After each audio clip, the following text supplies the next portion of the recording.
Welcome to all my dear students in our chemistry classes. देखिए आज फिर मैं आपके सामने एक जेईई एडवांस 2015 का क्वेश्चन लेके आऊँ सॉल्यूशन चैप्टर से है और सॉल्यूशन में जो टॉपिक है कॉलिगेटिव प्रॉपर्टी उससे है। तो देखिए किस तरह से हम लोग इसको सॉल्व करेंगे। आप सीखते जाइए कि एडवांस के क्वेश्चन को बहुत ज़्यादा लेंदी नहीं बनाना है, इसलिए कि अगर एक बार सोच लिए तो बहुत कम स्पेस में ये बन जाता है। तो देखिए कह रहा है if the freezing point of 0.1 molar aqua solution, जैसे ही 1 मोलर एक्वा सोल्यूशन की बात कर रहा है इसके मतलब क्लियर है कि मोलरिटी दे रखा है 0.01, ये ध्यान में रखेंगे।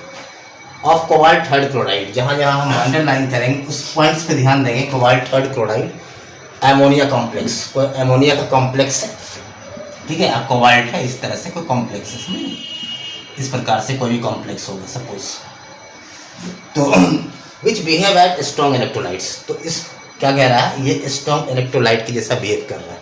स्ट्रॉन्ग इलेक्ट्रोलाइट है तो इसके मतलब उसका डिग्री ऑफ डिसोसिएशन क्या होगा, 100% होगा। क्लियर है। इस सॉल्यूशन का क्या है, उसका फ्रीजिंग पॉइंट दिया हुआ है -0.0558 डिग्री सेल्सियस। तो निकालना क्या है, number of chloride ion in the coordination sphere. इस कोऑर्डिनेशन स्फीयर के अंदर क्लोराइड आयन की संख्या क्या है ये फाइंड आउट करना है। तो देखिए क्वेश्चन अच्छा है, यहाँ पे दो चीज़ को जोड़ दिया, थोड़ा सा कॉम्प्लेक्स कंपाउंड भी ले आया, कोऑर्डिनेशन कंपाउंड, ठीक है। तो ध्यान दें, सबसे पहले हम लोग क्या निकालेंगे कि डिप्रेशन इन फ्रीजिंग पॉइंट। तो डिप्रेशन इन फ्रीजिंग पॉइंट क्या होता है कि आपका freezing point of solvent minus freezing point of solution. तो देखिए यहाँ पे दिया होगा सॉल्वेंट, क्योंकि एक्वा से वाटर का freezing point 0 degree Celsius minus है और ये -0.0558 है, ठीक है। माइनस ओवरऑल क्या हो जाएगा 0.0558 degree Celsius. Depression in freezing point, तो हम लोग जानते हैं डिप्रेशन इन फ्रीजिंग पॉइंट बराबर क्या होता है, ठीक है, KF × M × I, ठीक है। क्या है कि यहाँ पे कोई इलेक्ट्रोलाइट्स डाला गया है तो 1 टू फैक्टर इंट्रोड्यूस होगा यहाँ पे। तो अब बताया जाए कि यहाँ पे क्या होगा, I का वैल्यू निकालने जा रहे हैं कि 0.0558 equal to KF for water दे रखा है, देखिए क्या 1.86, तो 1.86 इंटू मोलरिटी क्या है 0.01 इंटू I, इससे I का वैल्यू आ जाएगा I equal to 0.0558 divided by 0.01 into 1.86, ये चीज़। तो हम लोग देखिए थोड़ा सा ऊपर इसको ले लेते हैं, आप इस तरह से सॉल्व कर लेंगे 1 2 3 4, ठीक है। तो इस तरह से ये कैंसिल आउट हो जाएगा और बच जाएगा आपके पास 558 डिवाइडेड बाई 186, मतलब 3 टाइम्स ये चला जाएगा।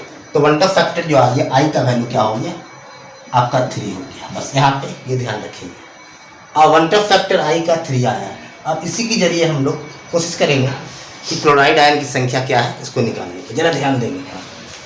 अब जरा सपोज कि 3 आने का मतलब है कोई भी अगर मान लें कॉम्प्लेक्स है A, तब ये 3 आएगा, 100% डिसोसिएशन है। अगर हम A है और ये B2 टाइप, इस टाइप का कोई कॉम्प्लेक्स होगा, जरा ध्यान देंगे, जरा सा ध्यान दीजिएगा।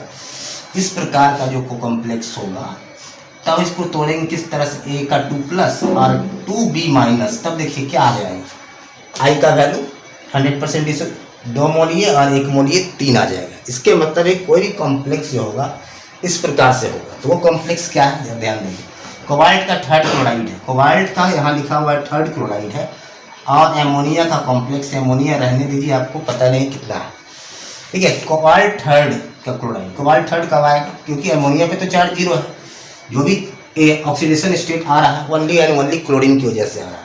तो इस प्रकार से हम लोग क्लोरीन को अरेंज करते हैं, इस तरह से ध्यान देंगे। तो अगर यहाँ पे हम Cl2 रख देंगे, ध्यान देंगे Cl2 रख दिए। अब देखिए यहाँ पे अगर Cl2 रखते हैं तो कोबाल्ट सेकंड क्लोराइड आया, अगर ऑक्सीडेशन स्टेट निकालते हैं, अगर एक Cl अंदर में यहाँ कर देते हैं, इंट्रोड्यूस कर देते हैं, तो कोबाल्ट का थर्ड क्लोराइड हो जाएगा। जरा ध्यान दीजिए, कोबाल्ट का थर्ड क्लोराइड हो जाएगा। और क्योंकि अगर यहाँ पे आप देखेंगे कोबाल्ट 3+ का कॉन्फ़िगरेशन होता है 3D6, तो ये और एमोनिया एक क्या है आपका स्ट्रॉन्ग लाइगेंड है, तो कुछ इस प्रकार से कॉन्फ़िगरेशन लेके आएगा जब आप कोऑर्डिनेशन का यूज करेंगे, क्योंकि जब पेयर्ड हो जाएगा कंडीशन ये रहेगा तो D2 वाला कॉम्प्लेक्स, D2sp3 वाला कॉम्प्लेक्स ये बनने वाला है, मतलब ऑक्टाहेड्रल कॉम्प्लेक्सेस है, कोऑर्डिनेशन नंबर 6 होगा, इसके मतलब यहाँ पे 5 है। हालांकि ये नहीं पूछ रहा है आपसे कितना है, एमोनिया की मॉलिक्यूल्स, एमोनिया का मॉलिक्यूल कितना है, लेकिन ये पूछ रहा है कि आपका नंबर ऑफ क्लोराइड आयन कितना है। तो ध्यान रखेंगे अगर इस प्रकार का कॉम्प्लेक्स है तो देखिए इसको ब्रेक करेंगे तो क्या आएगा, कोबाल्ट NH3 कुछ भी हो 5 है ये, Cl यहाँ हो जाएगा 2+ और यहाँ पे 2 Cl माइनस, 2 Cl माइनस और एक तो ये ओवरऑल वैल्यू क्या आ गया, 3 वैल्यू आ गया। तो नंबर ऑफ क्लोराइड आयन अगर ऑप्शन में दिया हुआ है 2, ठीक है, बी में दिया हुआ है 3, सी में दिया हुआ है 1 और डी में दिया हुआ है 4, तो क्योंकि number of chloride ion in the coordination sphere कितना है, सिर्फ और सिर्फ 1 है। तो ये हो गया आपका इसका आंसर। तो थोड़ा सा तो आपको ध्यान रखना पड़ेगा इस तरह से।